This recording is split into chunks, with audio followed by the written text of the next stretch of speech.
Hey everyone, Dan with Mac Rumors, and in this video we're going to take a look at 5 iOS apps worth checking out for the month of August 2019.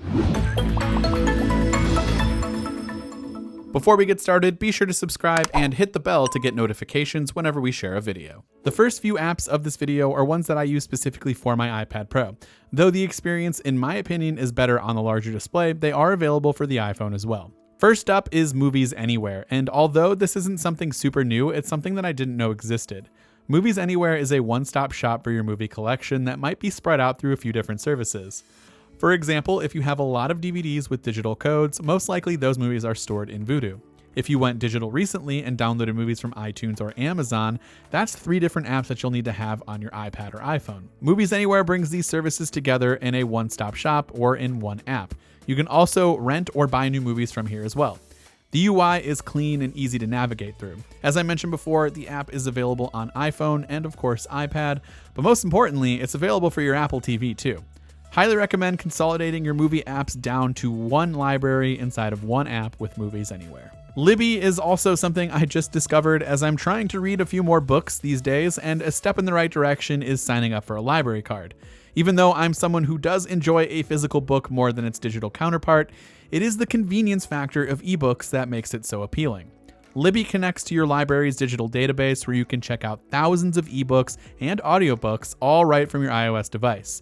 Browse through tons of genres, find the right ebook or audiobook, and then select Borrow to start reading. It's that easy. If you prefer to read from the Kindle app, you can send the book to that app, or you can read it right from the Libbie app, whichever makes it easier for you. And it has a nice design, and it just makes reading books very easy. So if you want to read more books, why not read them for free without having to drive to your library to check them out? Also, if you're getting into audiobooks, Libbie now supports CarPlay, so you can actually listen to audiobooks on the go. The last app that I've been using on my iPad is actually our first game of this video, and it's Madden Mobile. The app was just updated a few weeks ago for the 2019 season and includes features and game modes like Season Score, Legacy Mode, and more. This game is a pretty good bridge to playing Madden on the go when you don't have access to your gaming console or PC, but if you're like me, you probably have a hard time adjusting to the on-screen controls. Now, using the iPad is a lot easier if you prop it up because of the large screen, but holding a giant iPad like this 12.9-inch iPad Pro is not ideal, so I recommend putting it on a stand if you can.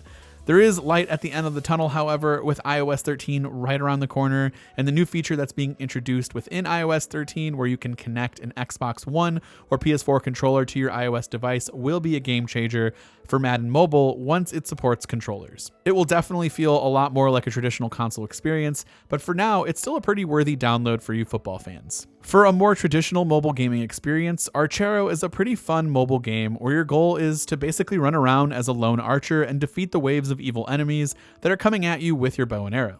There are tons of obstacles to overcome and plenty of different worlds to explore. It's a pretty fun game and definitely one of those games that I play every now and then to pass some time. Finally, this last app comes from Spotify, and it's pretty much Spotify's take on Pandora. Now, radio stations inside of Spotify is not a new concept at all, but it's always been kind of hard to find or create a radio station that you might want.